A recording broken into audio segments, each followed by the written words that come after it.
이 새벽에 주 앞에 나오신 분들을 진심으로 환영합니다. 찬송가 440장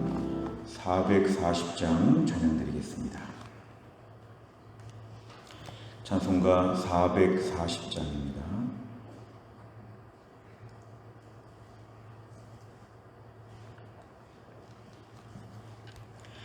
찬송가 440장 찬양드리겠습니다. 어디든지 예수 나를 이끌면 어디든지 예수 함께 가려네. 예수 함께 아니하면 낙없고 예수님과 동행하면 겁없네. 어디를 가든지 겁낼 것 없네. 어디든지 예수 함께 가려네. 세상 친구 모두 나를 떠나도 주와 동행하면 외로움 없겠네. 가는 길이 위태하고 험해도 어디든지 예수 함께 가려네. 어디를 가든지 겁낼 것 없네. 어디든지 예수 함께 가려네. 어두운 군을 나를 에워쌀 때에 주가 함께 계심 믿고 자려네. 죽은 후에 천국에서 깨어나 예수 함께 길이 살리라. 어디를 가든지 겁낼 것 없네.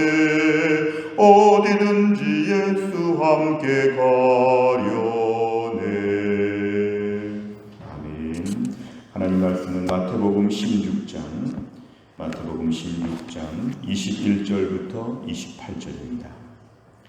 마태복음 16장 21절부터 28절까지 말씀 신약성경 28페이지에 있습니다.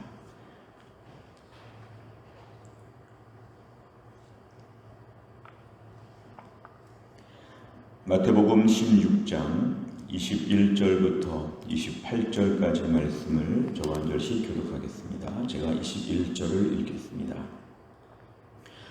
이때로부터 예수 그리스도께서 자기가 예루살렘에 올라가 장로들과 대제사장들과 서기관들에게 많은 고난을 받고 죽임을 당하고 제3일에 살아나야 할 것을 제자들에게 비로소 나타내시니 베드로가 예수를 붙들고 항변하여 이르되 주여 그리 마옵소서. 이 일이 결코 주께 미치지 아니하리이다.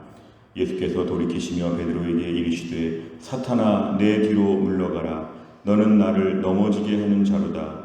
네가 하나님의 일을 생각하지 아니하고 도리어 사람의 일을 생각하는도다 하시고 이에 예수께서 제자들에게 이르시되 누구든지 나를 따라오려거든 자기를 부인하고 자기 십자가를 지고 나를 따를 것이니라.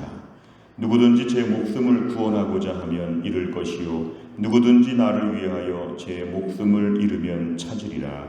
사람이 만일 온 천하를 얻고도 제 목숨을 잃으면 무엇이 유익하리요? 사람이 무엇을 주고 제 목숨과 바꾸겠느냐? 인자가 아버지의 영광으로 그 천사들과 함께 오리니 그 때에 각 사람이 행한 대로 갚으리라. 진실로 너희에게 이르노니 여기 서 있는 사람 중에 죽기 전에 인자가 그 왕권을 가지고 오는 것을 볼 자들도 있느니라. 아멘. 오늘 본문의 말씀은 21절에 이때로부터 그랬습니다. 오늘 특별히 베드로의 신앙 고백 이후에 오늘 예수님께서는 이때로부터 이제 예수님께서 앞으로 어떻게 되실지를 말씀하셨습니다. 예수님 사역의 핵심적인 내용이 오늘 21절에 한 절에 다 등장합니다. 예수님께서 예루살렘에 가실 것이고 대제사장 장로들 앞에서 고난을 당하시고 죽임을 당하시고 3일에 부활하실 것이다. 여러분, 예수님의 이 땅의 구속 사역의 핵심적인 것을 말씀하십니다. 죽으시고 부활하신 예수님의 사역의 핵심이 등장합니다. 이 땅에 오셔서 병도 고쳐주시고 떡도 만들어주시고 위로해주시고 재미있는 말씀도 주시고 많은 것을 해주셨지만 예수님은 이 땅에 그 일을 위해서 오신 것이 아니라 대속의 죽음을 위해서 오셨습니다. 우리 인류의 모든 죄는 예수님께서 십자가에서 죽으시는 특단의 조치가 아니면 구원을 받을 수 없기 때문에 예수님은 대신 십자가에서 죽으시고 부활하신 이 일을 위해서 이 땅에 오신 것이기 때문에 예수님의 사역의 가장 핵심적인 것을 21절에서 예수님 비로소 제자들에게 말씀하셨습니다. 자, 그러자 22절에서 베드로가 지금 등장해서 항변한다 그랬습니다. 이 항변한다는 것은 마치 예수님한테 뭔가 꾸짖듯이 예수님 그러면 안 됩니다. 마치 예수님 무슨 잘못 말씀하신 것처럼 예수님께 지금 따지고 있습니다. 그렇게 말씀하지 마십시오. 그런 일이 결코 있지 않을 것입니다. 마치 예수님 지금 잘못될 것처럼, 예수님 지금 실수하시는 것처럼, 구태여 그런 일은 할 필요가 없는 것처럼 오늘 베드로가 자신의 판단을 가지고 예수님의 일에 대해서 지금 항변하고 매우 책망하듯이 지금 따지고 있습니다. 오늘 23절에 볼 때 예수님께서 이 베드로에게 말씀하십니다. 예수님 말씀은 뭐냐 하면은 사탄아 내뒤로 물러가라 그랬습니다. 사탄아 내뒤로 물러가라. 사실은 오늘 보면 어제 말씀만 의하면 베드로는 예수님을 존재를 그리스도시요 살아계신 하나님의 아들이라고 매우 정답을 얘기했지만 오늘 베드로를 두고 사탄아 내뒤로 물러가라. 너는 나를 넘어지게 한다. 예수님에 대해서 아무리 좋은 얘기를 했지만 결국 예수님의 가장 중요한 본질적인 사역을 펼치시는데 그것을 방해하기 때문에 예수님은 사탄아 내뒤로 물러가라. 너는 나를 위하는 게 아니라 넘어지게 한다. 사실 예수님께서 이 땅에서 고난받고 죽임당하시는 이 모든 이 험악한 모든 사역들 앞에 계실 때 오늘 베드로의 이 말은 예수님을 넘어지게 한다. 방해하게 한다. 본질적인 일은 빼고 하라는 것이죠. 그냥 병자들 고쳐주시고 위로해 주시고 지금처럼 그냥 하시지 왜 구태여 그렇게 고난받고 십자가에서 죽고 그런 거 하지 말라는 것. 이거는 사탄아 내뒤로 물러가라. 하나님의 일을 생각하지 아니하고 사람의 일만 생각한다. 예수님 지금 책망하십니다. 그러면서 24절의 말씀은 제자들에게 말씀하시는 것인데요. 예수님께서 우리 제자들에게 주시는 말씀은 예수님을 따라오려거든 자기를 부인하고 자기 십자가를 져야 된다. 스승 되신 예수님께서 지금 십자가를 지신다면 그 제자들도 십자가를 져야 된다. 십자가를 지면 뭔가 잘못했나 보다. 왜 이렇게 어려운 일을 겪을까? 그게 아니라 원래부터가 예수님을 따르려면 자기를 부인한다. 자기를 부인한다는 것은 자신을 시체처럼 취급하는 것입니다.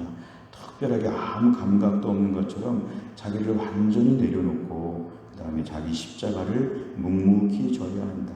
25절 제 목숨을 구원하고자 이 땅에서 내 목숨을 살려보고자 내 인생의 인간적인 일에 사람의 일에 집중해서 자기를 막 위하려고 하면 다 잃어버린다는 것이죠. 자기를 부인하고 목숨을 잃으면 찾을 것이다. 26절에 보면 제 목숨을 잃으면 무엇이 유익하겠느냐. 결국은 오늘 하늘나라의 생명을 위해서 이 땅의 모든 걸 내려놓을 수 있어야 된다. 27절 인자가 예수님께서 앞으로 재임하실 때에 영광대로 하나님 임하실 때에 다 갚아주실 것이다. 28절에 그 때가 매우 임박하기 때문에 너희가 그 때를 믿음으로 기다려야 된다. 오늘 이렇게 말씀하십니다. 이 땅에서 많은 것을 잃어버렸지만 예수님께서 갚아주실 그날이 속히 올 것이다. 이렇게 말씀하십니다. 내용 관점을 보시면 첫째, 예수님께서 고난과 죽음, 부활을 말씀하시자 베드로는 어떻게 반응합니까? 22절 예수님께 따지고 있습니다.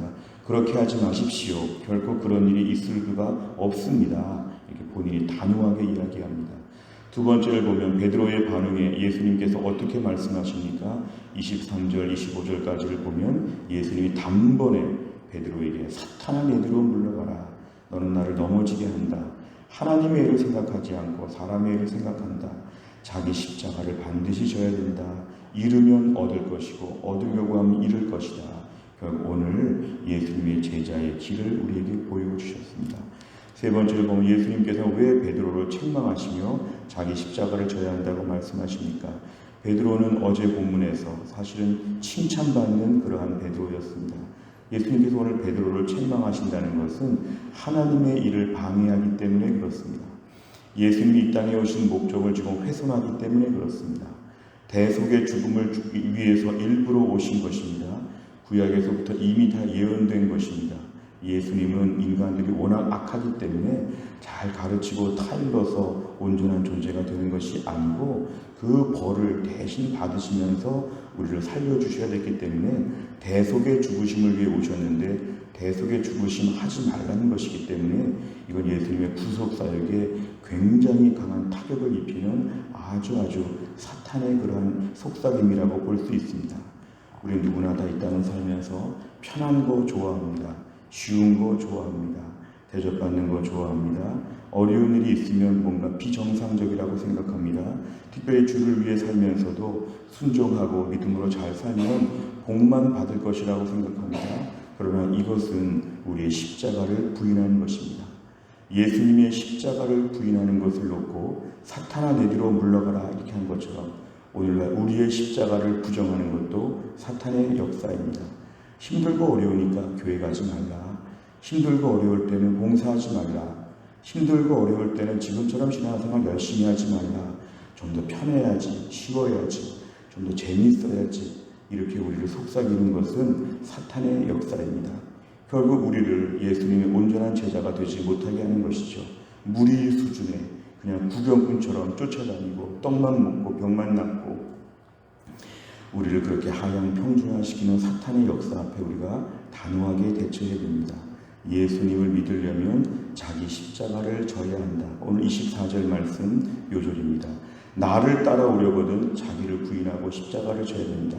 내가 오늘 교회에서도 내가 지는 십자가가 반드시 있습니다. 가정에서 직장에서 우리 인생에 십자가가 반드시 있습니다. 신앙생활 최근에 못하니까 십자가가 생겼다? 이거는 잘못된 말입니다. 그렇지 않습니다. 신앙생활 아무리 열심히 해도 나만의 맞춤형 십자가가 하나씩은 다 있습니다. 예수님의 십자가, 우리의 십자가 항상 붙어 있는 것입니다. 그래서 우리는 이것을 인과응보처럼 생각하거나 이걸 피할 수 있었다고 생각하거나 그러지 않아야 됩니다. 우리 인생에 주시는 축복에 그런 몫이 있지만 십자가에 몫이 있다는 걸 저희는 반드시 기억해야 됩니다. 예수님께서 좀 이렇게 사역을 잘하셨으면 십자가 안 당하셨지 않았을까? 사탄은 그런 식으로 말하는 거죠. 그렇지 않습니다. 예수님이 사역을 하셔도 십자가가 있었다면 하물며 우리 가뜩이나 어설프고 가뜩이나 부족하니까 십자가를 더 많이 질 수도 있다. 이라는 각오를 가지고 십자가를 지면서도 예수님을 따르겠습니다. 코로나 시대에 힘들어도 예수님 믿겠습니다. 요즘같이 어려운 때 정말 예수 믿기 힘들다고 해도 그래도 나는 주를 따르겠습니다. 이렇게 오늘 저희가 단호하고 분명하게 선포해야 합니다. 네 번째를 보면 제자의 삶은 날마다 자기를 부인하고 자기 십자가를 지는 것이라는 예수님의 말씀에서 무엇을 느낍니까? 우리는 자기를 부인하고 시체처럼 취급하고 자기 십자가를 기쁨으로 감당하는 면에 있어서 어느 정도인가 이것입니다. 힘들면 피하고 싶습니다. 관두고 싶습니다. 매번 그러면 우리는 십자가 만져보지도 못합니다. 주님이 우리에게 너의 십자가를 주겠다 말씀하시면 예, 주님 감당할 수 있는 힘도 허락하여 주실 걸 믿습니다. 오늘 제가 주님처럼 제 십자가를 지겠습니다. 이렇게 우리가 기도해야 한다는 것이죠. 신앙생활하면서 우리에게 수많은 십자가가 다가올 때에 그 십자가를 기쁨으로 감당하게 하여 주옵소서. 엄격하게 말하면 십자가를 없애달라는 기도는 잘못된 것이고 십자가를 기쁨으로 감당하게 하여 주옵소서. 이것이 우리에게 매우 중요합니다. 남들은 다 할 수 없는 이 자기만의 십자가라는 게 중요합니다. 객관적으로 측량할 수 없는 주관적으로 느끼는 자기만의 십자가가 있습니다. 그 십자가를 오늘도 묵묵히 감당하면 주께서 칭찬하여 주시고 27절 끝에 갚아주실 것이라고 말씀하셨기 때문에 우리에게 반드시 지금 십자가 지는 것에 대한 그러한 보상을 해 주실 것입니다. 지금 십자가를 지는 것에 대해서 세상은 우리에게 조롱할 것입니다. 그리고 우리 자신도 낙심할 수 있습니다. 중요한 것은 마지막 예수님 오실 때 갚아주신다. 하늘의 보상이 있다. 오늘도 묵묵히 감당하게 하여 주옵소서. 다섯 번째는 내가 아직 깨뜨리지 못한 자아와 내려놓지 못한 인간적인 욕심이 있다면 무엇입니까? 말씀을 따라 주님께서 원하시는 제자의 삶을 살기 위해 무엇을 결단하겠습니까? 오늘도 우리 십자가를 짊어지게 하여 주옵소서. 코로나 시대에 십자가가 더 무거워질 수 있습니다. 인생의 노년기, 우리 건강상 여러 가지 또한 경제적으로 어려움을 겪을 수 있습니다. 예수 믿기에 십자가와 같은 무거운 짐들, 이제 신앙생활 어렵다고 할 만한 많은 조건들이 있습니다. 그러나 그것들을 넘어가야 합니다. 넘어가야 합니다. 신앙생활 오래 한다는 것은 십자가를 잘 진다는 뜻입니다. 오늘도 우리가 하루 이틀 신앙생활할 게 아니라 평생토록 신앙생활할 것입니다. 평생 십자가를 짊어질 만한 영적인 근력을 허락하여 주옵소서. 나만의 십자가를 기쁨으로 감당하면서 내가 예수님 따르다가 예수님의 십자가를 나도 지게 되었다. 영광이다. 마지막 날에 갚아주실 것이다. 이러한 소망이 우리에게 오늘 반드시 필요합니다. 오늘 예수님을 따르면서 우리 인생의 수많은 십자가 기쁨으로 잘 감당할 수 있기를 주의 이름으로 축원합니다. 기도하겠습니다. 하나님 아버지 감사합니다. 오늘도 이 새벽에 하나님께서 저희를 깨우시고 하루의 첫 시간 하나님께 나와 찬양하며 기도하며 말씀 붙잡게 하여 주심을 감사합니다. 오늘도 예수님 말씀에서 자기를 부인하고 자기 십자가를 지고 예수님의 제자가 되어야 한다고 말씀하십니다. 우리가 예수님의 제자가 되고 싶고 예수님으로 인한 영광과 은혜와 축복을 맛보고 싶은데 예수님의 십자가도 짊어지게 하여 주옵소서. 예수님께서 이 땅에 오셔서 많은 고난 받으시고 죽임당하시고 수치와 치욕과 조롱과 멸시를 다 받으셨는데 그 예수님을 통하여 우리가 구원을 받게 되었는데 하늘나라의 영원한 생명을 얻게 되었는데 그 예수님으로 말미암은 고난은 자꾸만 피하고 싶은, 좀 더 편하고 안락하게 예수 믿고 싶은, 싫은 소리 하나도 듣고 싶지 아니하고 조금도 이 땅에서 힘든 시간들을 겪고 싶지 않은, 너무 고상하고 너무 깔끔하고 너무너무 화려하게 우리의 마음이 높아졌다면 용서하여 주옵소서. 이 땅을 살면서 내가 감당해야 될 나만의 십자가 오늘도 너끈히 감당하게 하여 주옵소서. 내 남은 인생에 얼마나 더 십자가를 져야 될지, 나에게만 주신 맞춤형 십자가가 있을 텐데 그 십자가를 기쁨으로 짊어지게 하여 주시고 우리 예수님 바라보며 마지막 날 갚아주실 것 생각하며 오늘도 묵묵히 십자가 지고 제자의 길을 너끈히 감당할 수 있도록 하나님이 함께하여 주옵소서. 지금까지 신앙생활하면서 십자가를 지고 가는 우리 모두 주의 백성들을 하나님이 축복하여 주시고 남은 날 튼튼하게 이 길을 걸어가게 하여 주옵소서. 하나님 아버지 간절히 원합니다. 한 주간 동안도 주의 백성들을 하나님이 건강하게 하여 주시고 은혜 축복하여 주시고 또 몸이 약한 분들 가운데 하나님의 큰 치료와 역사가 있게 하여 주옵소서. 최근에 우리 기도 제목 가운데 응답하여 주신 하나님 감사합니다. 날마다 기도하며 날마다 응답받으며 하나님의 기적을 체험하며 살 수 있도록 오늘도 하나님 축복하여 주옵소서. 하나님 한날의 모든 일정을 주님께 의지하오며 예수님의 이름으로 기도하옵나이다. 아멘. 매주 화요일마다 기도하는 100대 기도 제목은 교회 지도자들을 위해 기도합니다. 담임 목사와 우리 교육자님들을 위해 기도해 주시고 장로님, 순장님, 중직자들을 위해서 29번부터 42번까지 오늘 아침에 꼭 기도해 주시기를 바랍니다. 주기도문 하겠습니다. 하늘에 계신 우리 아버지여, 이름이 거룩히 여김을 받으시오며 나라의 임하옵시며 뜻이 하늘에서 이룬 것 같이 땅에서도 이루어지이다. 오늘날 우리에게 일용할 양식을 주옵시고 우리가 우리에게 죄 지은 자를 사하여 준 것 같이 우리 죄를 사하여 주옵시고 우리를 시험에 들게 하지 마옵시고 다만 악에서 구하옵소서. 대개 나라와 권세와 영광이 아버지께 영원히 있사옵나이다. 아멘.